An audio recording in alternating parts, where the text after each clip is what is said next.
Good afternoon, ma'am. Good afternoon, classmates. The topic we will talk about is utilitarianism. So, ano nga ba ang utilitarianism? Utilitarianism is a moral theory that suggests na ang tama o mali ng isang action ay tinutukoy ng kanilang mga kahihinatnan, especially in terms of happiness and suffering. Halimbawa dyan is charity. Nagbibigay ito donasyon sa isang food bank. Ito ay isang utilitarian na action dahil nakakatulong ito na maibsan ang gutom at pinapataas nito ang kaligayahan sa komunidad. These are our objectives. In this module, you will be able to number 1. Understand and define utilitarianism. Appreciate the value of utilitarianism. Assess when to use utilitarianism. Proceed to the next reporter. Jeremy Bentham, greatly influenced by John Locke and David Hume, known as the father of utilitarianism. Birth, February 15, 1724, Sveta Village, London, England. Death, June 6, 1832, Westminster, London, England. Studied Bachelor of Arts degree at Queen College, Oxford, in law at Lincoln Inn. His father, Jeremiah Bentham, was a successful lawyer in the Court of Chancery, and his mother, Alicia Whitehorn Negrove, was pious woman. During time ni Jeremy Bentham, siya ang founder ng utilitarianism. He is an English philosopher, economist, theoretical jurist, reformer, and thinker. His most important work is an introduction to the principles of moral and legislation. As founder of utilitarianism, he is greatly respected for having involved in making present more humane, campaigning for greater democracy and free education, improving working condition, employment, minimum wage, sickness benefits, and old age insurance. He has defined the human person in its action as basically governed or motivated by pleasure and pain. This fundamental rule of pleasure and pain holds that everything pleasure is good, everything painful is evil or bad. Happiness is pleasure that is desirable in the ends and inherently good. Nagkakampanya din siya para sa demokrasya at mayroon siyang libreng edukasyon, improving working condition, employment at minimum wage at old age insurance sa mga matatanda. Proceed to the next reporter. Utilitarianism or utilitarian theory comes from the Latin word utilis, which means useful, beneficial, profitable, advantageous, and serviceable. It is considered as the moral, influential, teleological, or consequentialist. It is claimed to have long originated from the Greek Epicurus 344 to 271 BC, who that the end or the purpose of all action is primarily to attain pleasure for oneself, the limitation of desire, and removing the fear of death and of goods. In utilitarianism, what is good or right is anything that is useful, beneficial, advantageous, and serviceable in the consequence or ends. The end justifies the means, including the intention, and means are neither good nor bad. Utilitarianism opposes duty, reason, virtue, God, emotion, self-interest, and love as the basis of morality. So guys, ang utilitarianism theory ay sinasabi nito na kahit ano yung process ng paggawa mo nung isang bagay, basta nakuha mo yung gusto mong result, yung sabi niya nga, the end justifies the means. Kahit man pangit yung ginawa mong process, as long as nakuha mo yung gusto mong result ng bagay na yun, para sa'yo tama siya. Like, for example, yung movie na Robin Hood. Ang ginagawa ni Robin Hood is, nagnanakaw siya, tapos yung nananakaw niyang pera na galing sa gobyerno, pinapamigay niya din lang sa mahihirap. So, meaning, tama yung ginawa niyang pinapamigay niya sa mga mahihirap at nakakatulong siya. Pero yung ginawa niyang pagnanakaw, mali din lang. Sa utilitarianism theory is, para sa'yo, tama yung ginawa mo, pero yung process ng paggawa mo is mali. Sunod, utilitarianism. The principle of utility is directly applied to every moral action. The right act is the one which brings about the best end or the least amount of wrong or bad end. Niccolo Machiavelli's principle. A prince may hurt some individuals and would be justified in his action if it were for the benefit of the whole state. Is exact act utilitarianism. Yung number 2 naman, rule utilitarianism. The hostility is applied to validate any rule of conduct or moral principle. The right or good rule is the one which brings about the best end or the least amount of wrong or bad end. Legal laws that are enacted for the common good are rule utilitarian. This is because the wrong or bad action that the government punishes are any violation against the law or rule. So, ang pinaka main different ng utilitarianism and rule utilitarianism is yung criteria or yung basis nila sa pag-judge kung tama ba or mali. Sa utilitarianism, judges each action based on its consequences.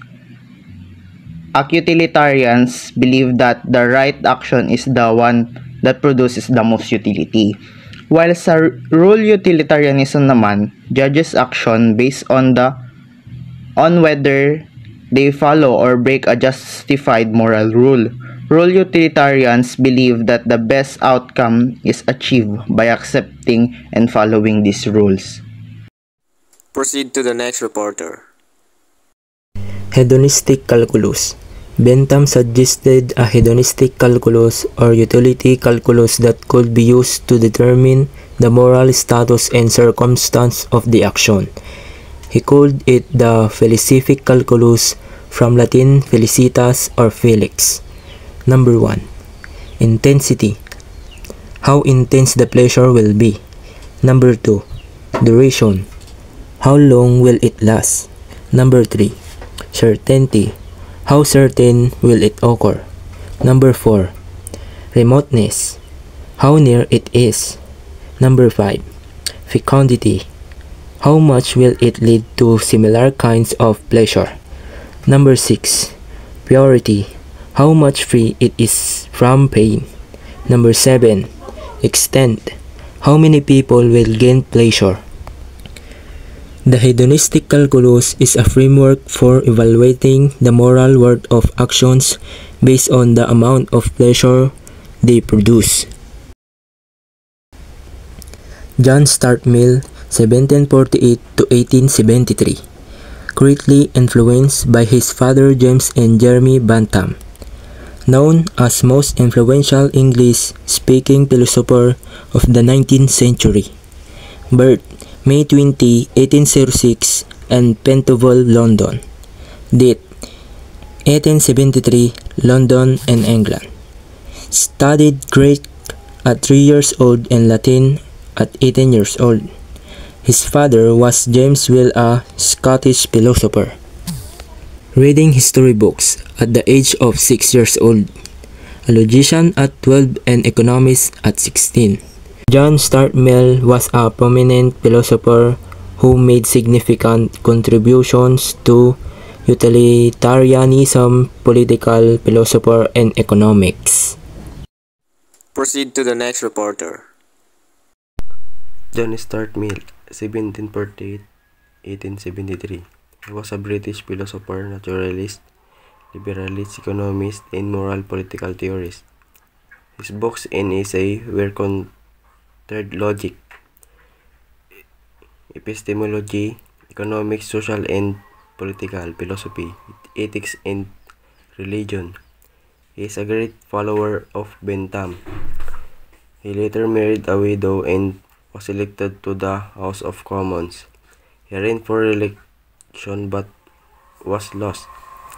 He does not agree with Bentham's idea that all pleasures are of equal value. For him, it is not quantity that should be measured, but the quality of the pleasure felt.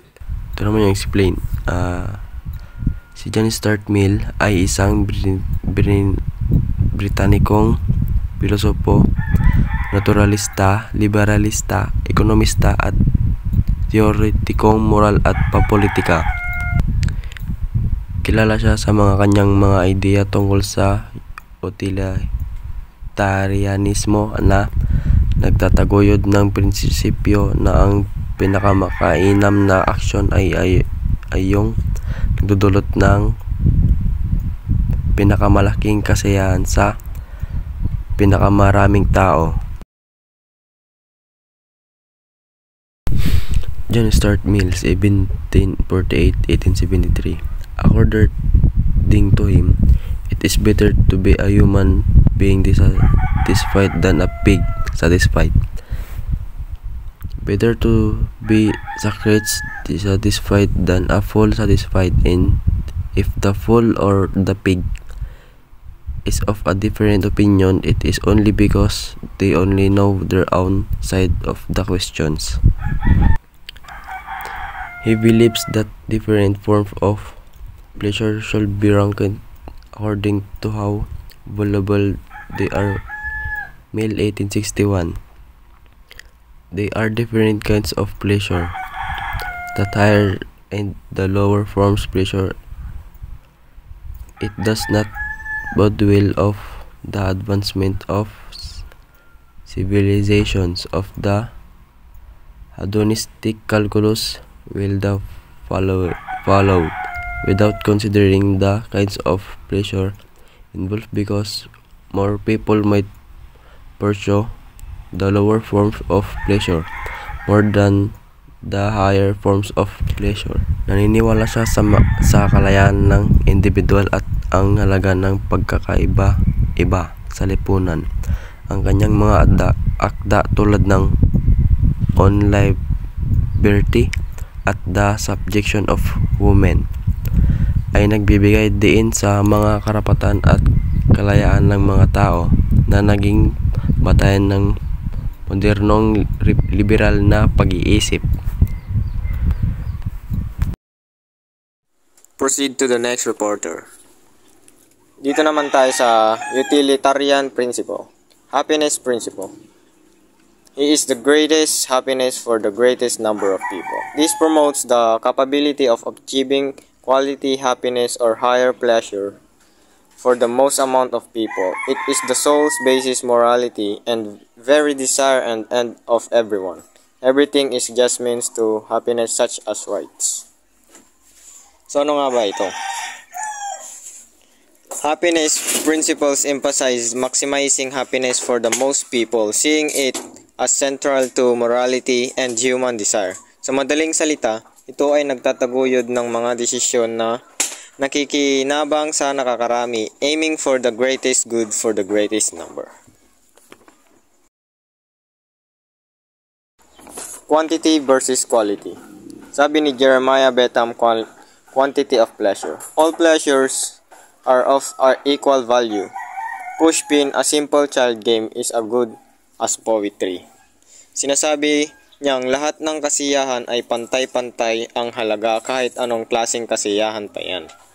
Dito naman kay John Stuart Mill, higher and lower pleasures, quality of pleasure. Better to be dissatisfied human being than a pig satisfied, and B.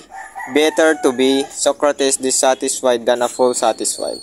Higher intellectual, lower physical or bestial. For male intellectual pleasures are intrinsically more valuable than physical pleasures. Those who have felt kinds will prefer intellectual pleasures. Sinasabi niyang ang intellectual pleasures ay mas mataas at mas mahalaga kaysa sa physical pleasures. So, papaano? For example, sa lower pleasure ay ang paglalaro ng online games, which is wala kang natututunan pero masaya, at sa higher pleasure naman ay ang pagbabasa ng libro na masaya ka dito at may natututunan ka. Kaya nasasabi niyang mas mahalaga o mas nangingibabaw ang intellectual pleasures kaysa sa physical pleasure. Gets? That's all guys. Thank you for listening and I hope learned something.